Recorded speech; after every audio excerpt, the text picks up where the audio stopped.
Today we are going to go over how to draw a mouth. On the left-hand side of your page, you will see the step-by-step instructions. On the following page, you will see the 3 photograph examples that you're going to try and replicate in the boxes next to it. When you are drawing these, please remember you're not only drawing the lips, you are also drawing the skin and the shadows around the person as well, around the mouth. On the bottom half, you are going to test your skills by drawing your own mouth by looking at a mirror or at a photograph and trying to connect it to your nose. So again, connecting those skills that we've been practicing so far in this packet.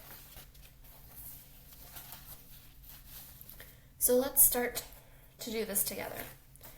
You can either draw on a plain piece of paper in your sketchbook or practice as you follow along on the example pages on the following page.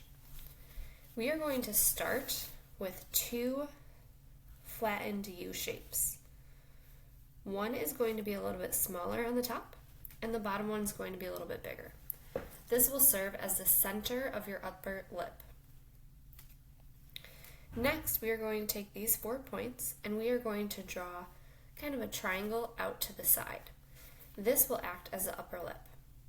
If you remember back to our proportions practice, we kind of know where this point is by looking at where our eyes are and following the center of the pupil straight down.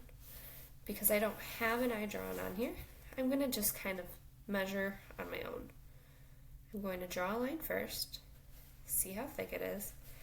I'm going to make sure that the other side of my mouth has about the same amount of room.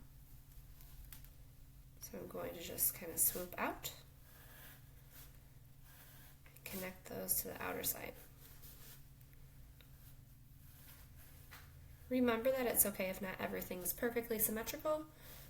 We want to get it as close as we can, and looking at the features on our person, really kind of see what their shape is. Next, we are going to draw a swooping line underneath for the bottom lip.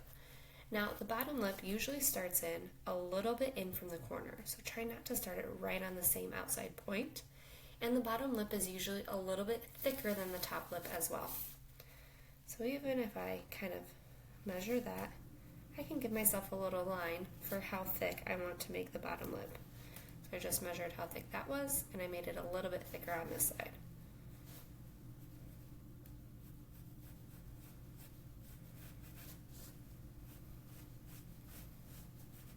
Take a look at it, try and make it a little symmetrical.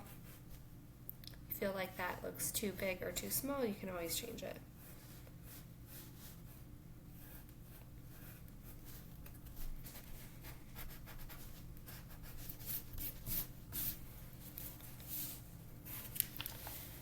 Next, we're going to add some contour lines for the muscles and the details around the mouth. So this is going to include a skinny tall U with 2 curved lines, kind of like a tree, for the Cupid's bow. This leads up into the nose.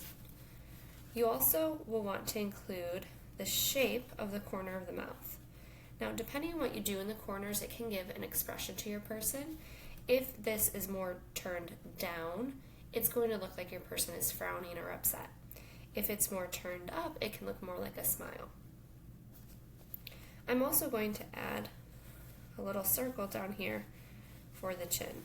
Now, when I shade this in, it's not going to look exactly like a circle, but that gives me a good idea of how much chin space I should be adding underneath my mouth. So step 4 is going to be adding directional lines to shade the lips. As you see on this example, you want to make sure that these lines are curved. By curving in the directions shown, it's going to create 3-dimensional shapes to the lips. It's going to make it a lot more realistic, and it's going to make them appear more round and full. As you start to shade, do keep in mind that your top lip is usually slightly darker than your bottom lip. You're also going to try and draw a little bit lighter if you want it to be a masking lip, and also soften the shapes and kind of thin the line. So maybe the lips themselves are a little bit thinner, maybe this peak isn't quite as tall, But really, again, we're going to look at the specifics of the person that you are drawing to try and figure out what their lips look like. So I'm going to take a little bit of time, curving my lines outward, and really do all of that shading. The shading is going to be what makes them look round and three-dimensional instead of just flat contour lines. So as I approach the center of my lips, I start to curve the lines outward. You may kind of feel like this resembles a lot of what we did with the eyelashes as well, because the eyelashes curved outward until you got to the center of the eye, right over the pupil, and then they started to curve the opposite direction. The lines even kind of resemble eyelashes before we start to shade, and you really want to make sure that by the time that you are done shading in your lips, they don't look like eyelashes or like they have little spider legs on them. So on the lips especially, I really like to use my fingers to blend out my pencil lines to make sure that they have a softer look to them. As I'm drawing, to make them look even more three-dimensional, I'm going to make it a little bit darker at the tops and bottoms of the lips, just by adding a little bit more pressure and extra lines there, as well as in the corners.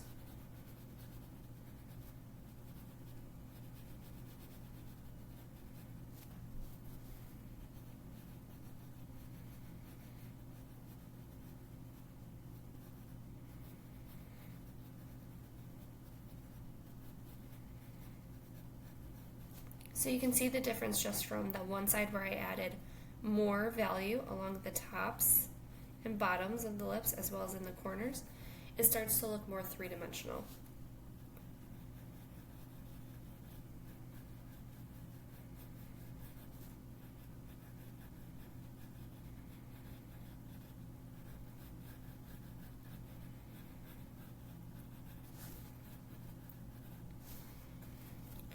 Let's say that I'm done with my shading.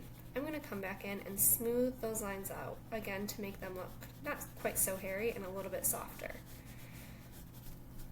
You might find that some of your lines aren't as dark after you do that, so oftentimes I'll come back in and do some more drawing on top of it and maybe just a lighter smudge.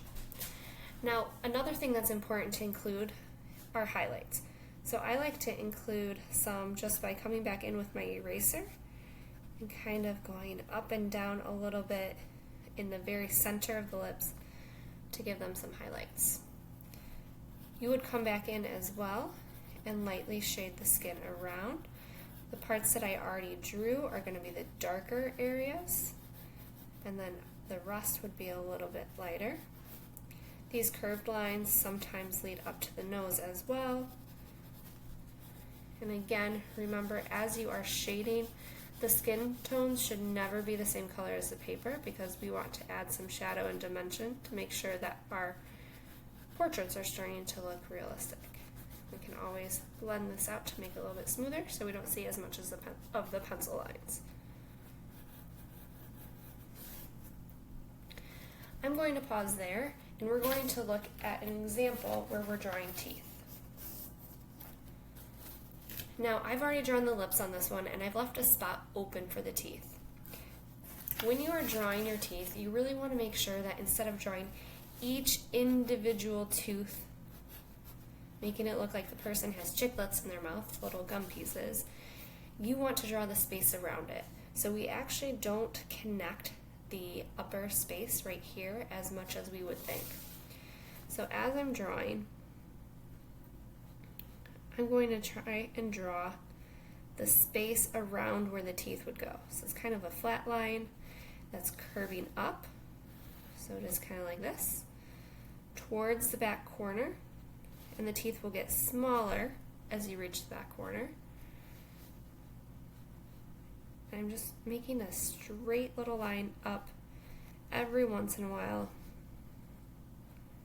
to act as the separator for the teeth.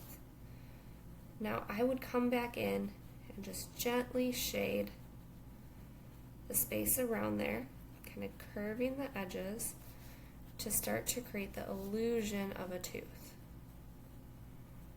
So I'm not going quite all the way, I'm going nice and light with my pencil. And then the space around the tooth, I'm going to make nice and dark and have that act like the shadow. Now my teeth aren't quite symmetrical on both sides, so I might want to actually come back in and see this one's a little bit bigger. I might want to move this line over, especially on those front teeth, trying to give them a little bit of symmetry. And moving back some of these other ones. If you see some of the gums, you kind of do the same thing at the top, where you're just gently adding the shadow for the gums. We're not outlining the teeth completely. In the very back corner, you'd want to go as dark as you could, because those would be the most shadowed. And you have the start of an outline of the teeth. So we don't want to draw the line directly up. That is going to be what makes it look more cartoony.